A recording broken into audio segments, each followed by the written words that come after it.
आज जरले माहित नाही काय झालं हा येऊन सनी मस्त बडबड बडबड करायला लागला. तर सलाखीला हात पकडला तर सलाखीला गोल गोल गोल गोल गुंडत होता. मग मी हसतच राहिलो का करताय काय नाही माहित नाही म्हणलं. मग तेवढं आम्ही अक्षय भाऊकडे होतो.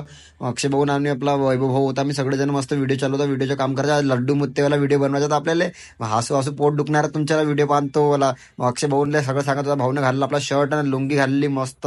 शर्ट आणि लुंगीवरच तो व्हिडिओ बनणार आहे लड्डू मुत्तेवाला. मस्त व्हिडिओ तुम्ही पाहा ना बहुत असे. मग भाऊ पण तुम्हाला ऍक्टिंग करून दाखवते लड्डू मुत्तेवाला वाला असा असा व्हिडिओ होणार आहे. मग सांगत आहे की असं असं आशीर्वाद देणार आहोत पंख्याला हात लावणार आहोत म्हणून सरांनी. मग पाहतो मी समोर का होते तसं मग आणखी. मग त्याच्यानंतर आम्ही आलो गार्डनमध्ये. गार्डनमध्ये एक छोटासा शूट बाकी होता. मग शूट घेतला आम्ही. शूट थोडासा निपटून टाकला आणि मस्त आम्ही वेदरचे बी नजारे घेत होतो मस्त. मग तेवढे म्हणजे मग आला अजर. हा अजर पाहा याच्या अंगात कोणचा रेमान किडा इथून कुदायला लागला. अरे म्हणलं घुसून जाईन रे मागून निघून साला कायले घुसते रे. तर नाही ऐकत नाही तो कुदायला लागला. म्हणलं बापरे याच्यासारखा अलगच आहे. मग हा पाहा लिफ्ट मध्ये नाचायला लागला. का करते लिफ्ट मध्ये यायला जागा नाही भेटत माहित नाही. लिफ्ट मध्ये नाचायला लागला. मग त्याच्यानंतर आला आम्ही फ्लॅटवर. तर